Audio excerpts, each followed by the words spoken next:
So in just a couple seconds, I want to show you a clip of Nancy Pelosi absolutely snapping when a journalist asks her if AOC might be right in her criticisms of Pelosi and her leadership of the House Democratic Caucus. Let's watch it, come back, break it down. No other explaining why this president of the United States is such a handmaiden of Putin. Can we talk about the A word?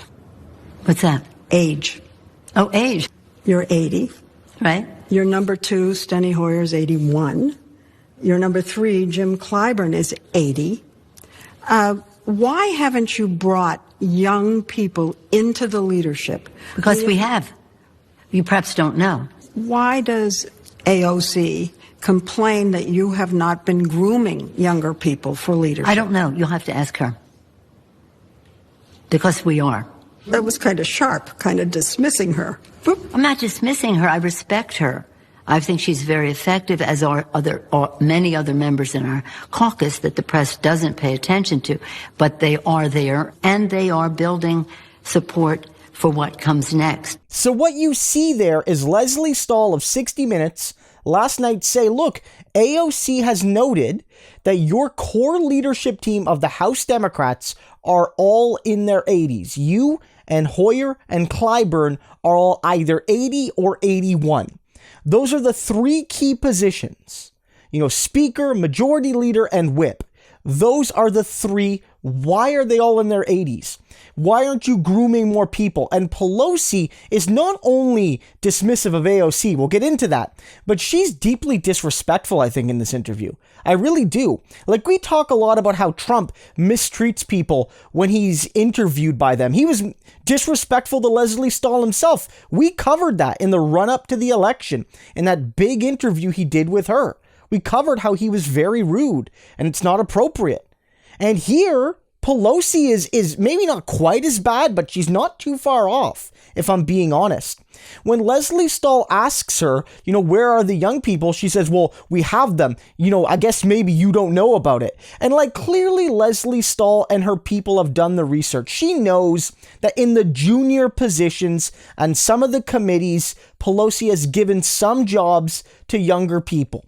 But really, the three key positions should not be held by people all in their 80s. I'm not an age discriminator. I'm not. I'm really, really not. I supported Bernie, literally the oldest man running in the Democratic primary. And I was proud to do it because he was the best man for the job, regardless of his age.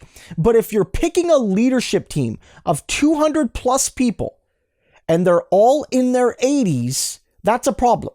It is. It is not representative of the country, of the party, of the people in the Democratic caucus in the House. The average age, I believe, is somewhere in the mid-50s. I think it's 57. I don't know if that's changed with the new election, but it's basically in the mid-50s. So you would think it would make more sense to have at least someone from that generation, and especially maybe one of your three key leaders be from either the millennial or the Gen X generation, because those people are going to be more likely to step in to an absolute chief role like Speaker of the House when the time comes. And given that you're all in your 80s, all three of you, that time is coming very, very soon. It's not appropriate.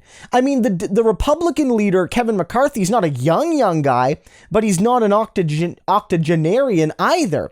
He's an appropriate age given the people around him. And I think that Nancy Pelosi just absolutely refuses to acknowledge that that's a good question.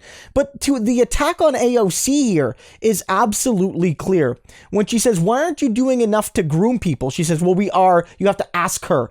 Just totally dismissing a question from one of your most dynamic and popular and effective members of your caucus. Utterly disrespectful. AOC deserves better than that. Even if you ultimately disagree with her, give some examples, Nancy. If you feel that your little appointments below the chief three are enough to demonstrate that you're grooming people, say, look, we've put Hakeem Jeffries in a position to maybe be speaker someday. Whether you agree ideologically with that, at least tactically say it.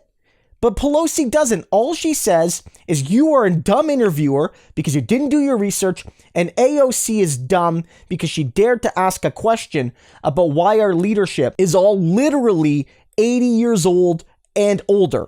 Like, it's madness from Nancy Pelosi here. Absolute madness. What an awful interview. Again, you shouldn't put ideology aside. You shouldn't.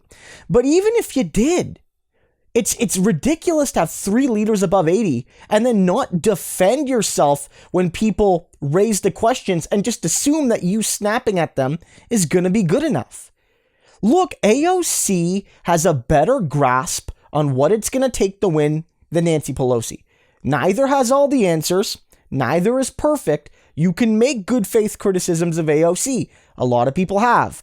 But when it came to the last election, we remember that while all the corporate Dems were trying to blame the Squad or Bernie or Black Lives Matter or grassroots activists for why they lost their seats or they came close to losing their seats, AOC was crucial in reminding people that on both technical and ideological grounds, the party failed, but it had a path to success. AOC noted that putting ideology aside, and people like Beto O'Rourke agreed with her. Like, it wasn't just corporate, left-wing Dems, progressive Dems agreeing with her, saying that a lot of the Democrats that lost their seat in the House, they lost it because they didn't run good digital, socially distanced campaigns. They tried to run a traditional campaign for a non-traditional election, and they lost. And more importantly, I think, is the ideology. AOC noted, look, the Dems that lost in states that, were still voting for progressive policies. A lot of Dems lost their seats in Florida as the Republican Party opposed a $15 minimum wage, and the people of Florida voted in a referendum for a $15 minimum wage. Why didn't you do a better job making those connections? Why didn't you go to people and say, look, most of you want $15. Republicans don't want to give it to you, but me and Joe Biden and the Senate candidates as well, we want to give you $15 an hour. They didn't do that enough. And again, AOC noted every single candidate that ran on Medicare for all, whether they were in a safe blue district or in a swing district, they won re-election.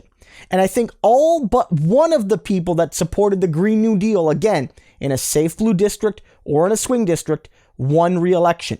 Almost all of the people who lost were right-wing neoliberal hacks that are bad at the job of campaigning. And Pelosi would rather try to shut down the one dynamic leader she has, the youngest, most dynamic leader she has, than acknowledge this. And she would rather try to say, oh, we have all these great people who don't get attention, as if to imply that AOC is hogging the spotlight or she's getting undeserved attention. This shows an absolutely petty person. I know that there's bigger things happening right now, impeachment, attacks on the Capitol. Like, a lot of big things are happening right now. But Nancy Pelosi's treatment of this interviewer and of AOC shows that she's not going to be the person to ultimately get the job done and build a better America.